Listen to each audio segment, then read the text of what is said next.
You wake to the sound of thunder, but it isn't the sky. It's faith breaking against faith. The ground trembles under boots and belief. Sunlight cuts through the haze, catching banners, white, red, dust-stained. No hymns, no glory, only heat and hunger. They call the holy. They said heaven waited beyond these walls. But look closer. This isn't salvation. It's a furnace, and everything inside it burns in God's name. The air tastes of iron. The sky swallows the prayers of men. For every voice that whispered Deus Vult, 100 more screamed and vanished in a sand. This is not the story written in marble halls. This is what the Holy War actually looked like. The faith, the fire, the silence after. You're not in a movie anymore. You're in the year 1099, and the air reeks of sweat, rot, and burning oil. The sun over Jerusalem is blinding, and your armor feels like a furnace pressed against your skin. The cries you hear aren't from background extras. They're real men dying in the dirt, their mouths foaming from thirst. You've been walking for weeks. You haven't bathed in months. And the Holy War you signed up for looks nothing like the glorious paintings you've seen in modern textbooks. You think of knights in shining armor, flags fluttering nobly under blue skies. Forget it. That's Hollywood. The real Crusades were hell on earth, a boiling mix of faith, fear, and filth where God's name was used to justify everything from torture to cannibalism. Yes, cannibalism. But we'll get to that. For now, picture this. You're a peasant from France, half-starved, clutching a rusted spear you barely know how to hold. A priest told you that marching thousands of miles east will cleanse your sins and guarantee heaven.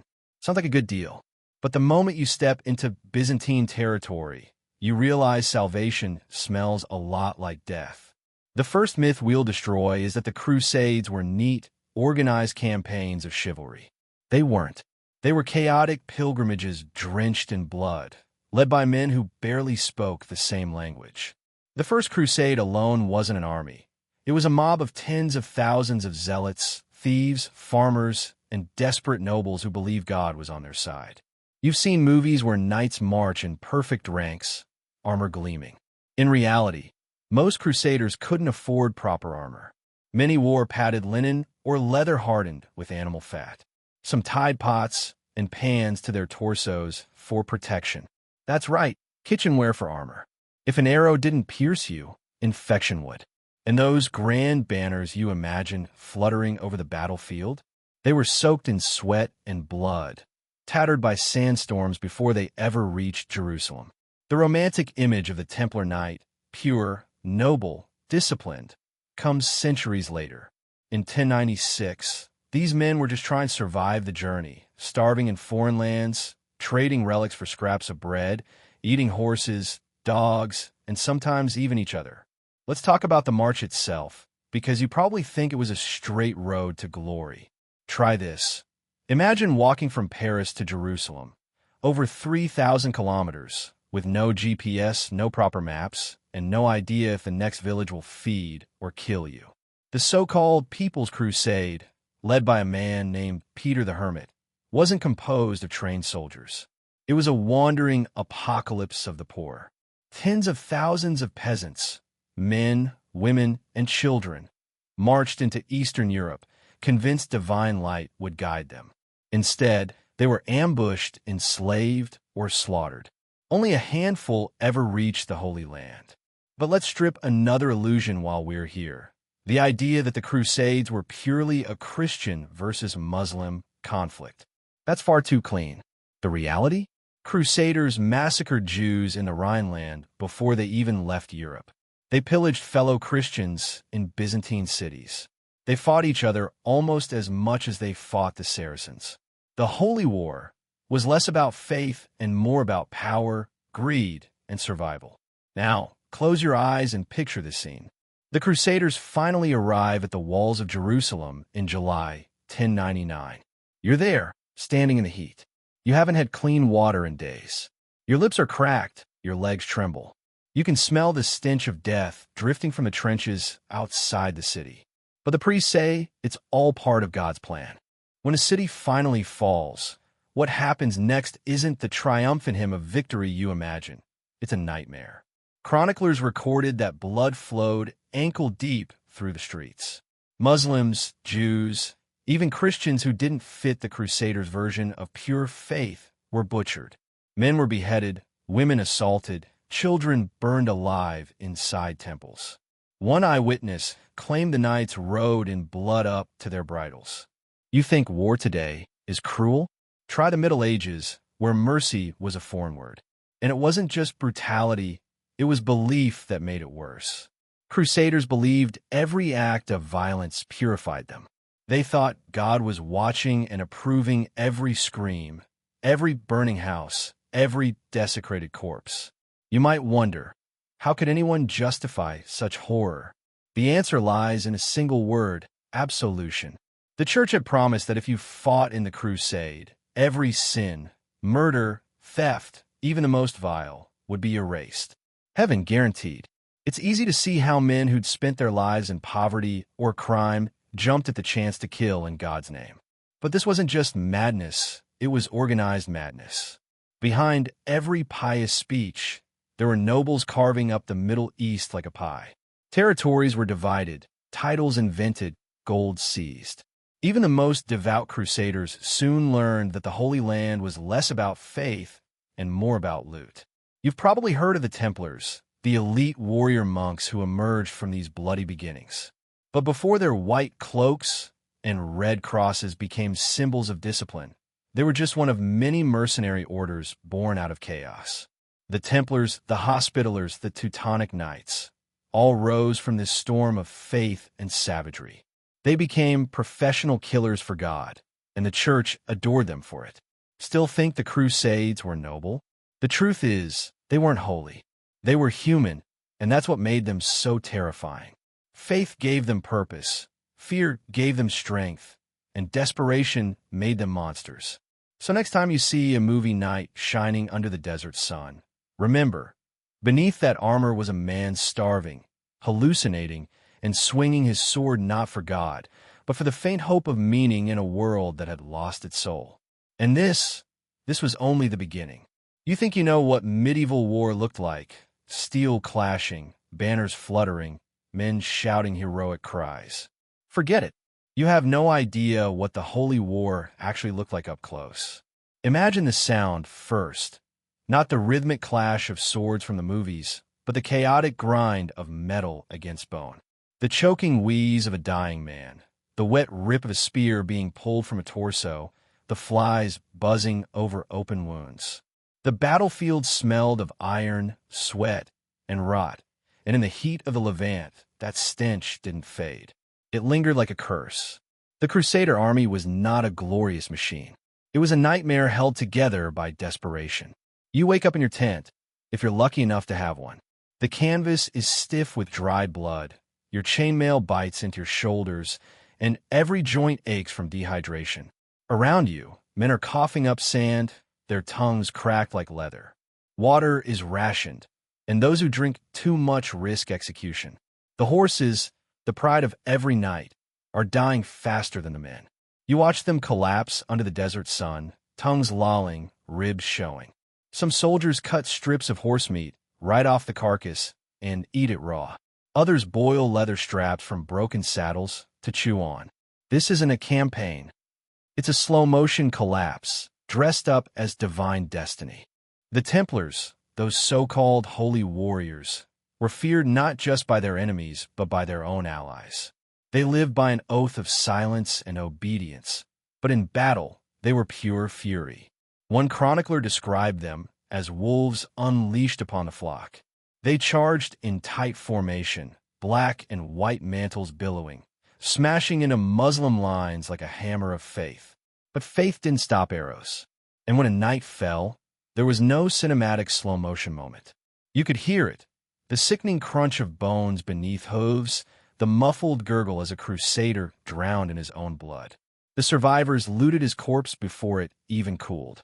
Helmet, sword, boots, nothing went to waste. And if you were captured, God help you.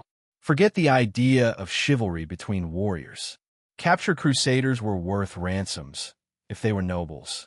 For common soldiers, The best you could hope for was a quick beheading. The worst? Torture, slavery, or mutilation. Many were blinded or had their noses and ears cut off before being released, a message to the next wave of invaders. But the Muslims weren't the only ones dealing punishment. The Crusaders could be worse. When they captured a city like Mara in Syria, they didn't just kill the defenders, they ate them. Chroniclers wrote it plainly. In Mara, our men boiled pagan adults in cooking pots. They impaled children on spits and devoured them grilled. You read that right. The Holy War turned holy men into cannibals, and they did it without shame.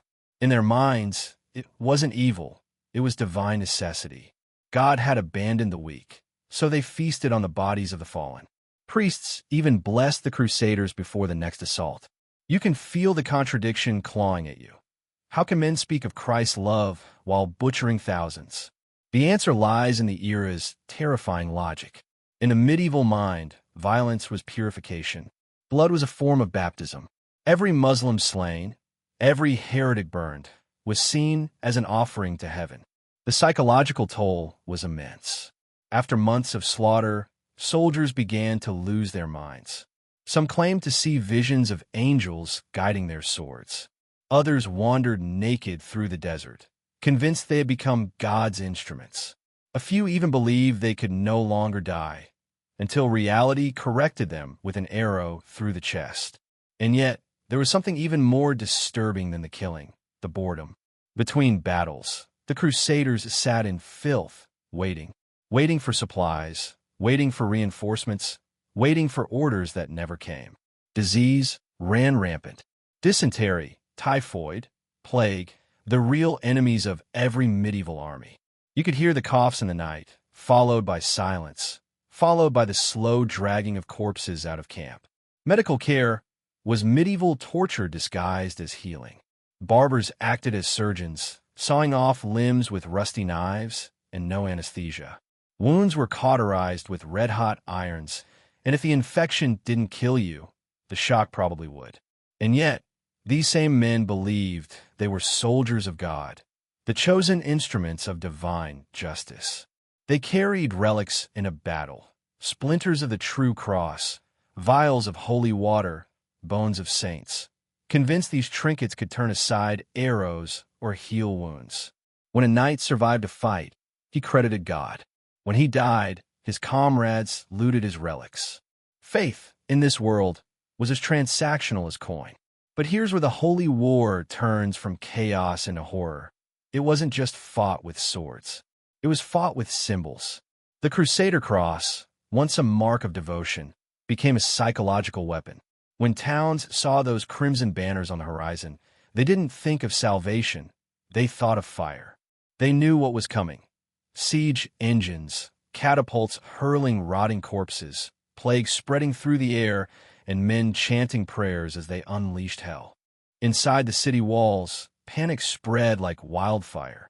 Citizens poisoned their wells, burned their own food stores, and killed their children rather than let them be taken as slaves.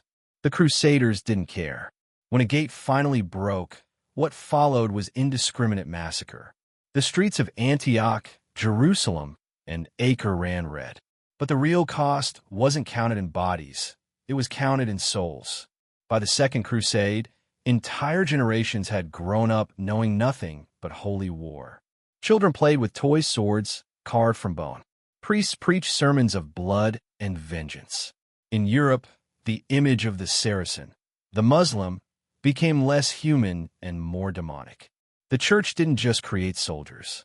It created a mindset, one where violence was righteousness and cruelty was faith. And the irony? While these men bled and died under the desert sun, back home in Europe, kings and popes grew richer. The Crusades opened trade routes, filled treasuries, and built cathedrals from the gold stolen in the East. The Holy War was good business, if you weren't the one swinging the sword. You, standing there in the dust, don't know that yet. You're too busy surviving, too busy fighting for a cause that will outlive you. You grip your sword with blistered hands, watching the horizon burn red with sunrise and blood. You whisper a prayer to a God you're not sure is still listening. And as the next battle horn sounds, you realize the truth. This isn't heaven's war. It's man's madness, sanctified by faith and fueled by fear. You wake before dawn. The desert is cold, the kind of cold that seeps through armor and bone. Around you, the camp is silent, too silent. Fires have burned out, tents sag in the wind, and the faint smell of death hangs in the air. You've survived another night, but the question gnaws at you for what? The priests told you this was a holy mission. The banners said you were chosen. But looking around, all you see are corpses, friends, enemies, strangers. They look the same now. Faith doesn't distinguish the dead. You step out into the gray morning light. The horizon is lined with the jagged silhouettes of siege towers, and the ground beneath your boots crunches, not with gravel, but with bones. Somewhere in the distance, a horn sounds. The final assault. You'd think, after months of battle, your fear would fade. But it doesn't. It grows heavier, settling on your shoulders like the chainmail you can barely carry. You glance at your sword, rusted with blood, and realize it's no longer a weapon. It's an extension of madness. Every swing, every scream, every drop of blood shed in God's name has blurred the line between righteousness and horror. And yet you march, because stopping means death, because the man next to you is moving and the one behind you is praying, because you've come too far to admit you were wrong. That's the cruel genius of the Crusades. It wasn't just a war of armies, but a war of conviction. Once you believed you were chosen by God, no horror was too great, no act too vile. You weren't killing men, you were killing unbelief. When you finally breach the city gates, chaos swallows the world. You think it's victory, but it's not. It's Judgment Day, and you're the one holding the torch. Streets become rivers of blood. Houses burn, temples crumble. You watch men laugh as they kill, women scream for mercy that never comes, children drag from hiding and cut down like weeds. You tell yourself it's justice. You tell yourself it's divine. But the voice in your head whispers the truth. This is hell, and you built it. Later, when the fires die down, you walk through the ruins. The holy city, Jerusalem, once the heart of your faith, is now a graveyard. You pass a church where knights kneel, chanting hymns over piles of bodies. The same mouths that prayed for salvation now drip with blood. The same hands that clutched rosaries have just ended lives. This is what the holy war actually looked like. Not radiant angels and heavenly victory. Just men, exhausted, terrified, savage, fighting ghosts in their own minds. You reach a well, desperate for water. The bucket creaks as it rises, but what comes up isn't clear. It's thick, red. You drop it. Even the water is cursed.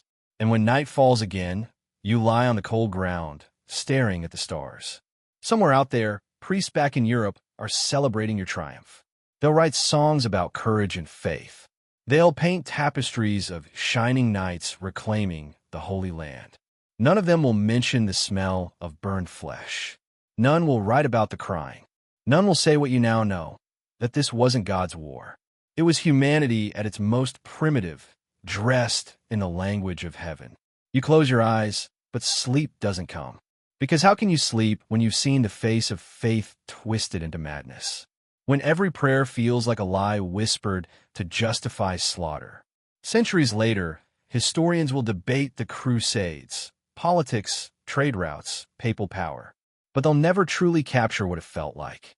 The raw, suffocating horror, the noise, the silence after. They'll talk of kings and knights, not the peasants whose bones still lie beneath the dust of the Levant. They'll speak of divine purpose, but you'll remember the truth. No divine voice guided the sword in your hand. Only hunger, fear, and the human need to believe that the nightmare meant something. And that's the real cruelty of it all. The Crusades weren't a clash between good and evil. They were a mirror, a reflection of what happens when conviction blinds compassion, when ideology devours humanity, when belief becomes a weapon sharper than any blade. You think you do better? You think you wouldn't fall for it? Every age has its crusade, its righteous cause, its holy war, its enemy painted as less than human. The armor changes, the banners change, the words change, but the eyes of the men who march, they never do. The Holy War didn't end in the Middle Ages. It just learned to wear modern clothes. You open your eyes again. The stars above Jerusalem are fading, the sun crawling up over a horizon of smoke. You realize now, this isn't the story of faith. It's the story of how far we'll go when we think God is on our side. And that, worse than anything you've imagined, is what the Holy War really looked like.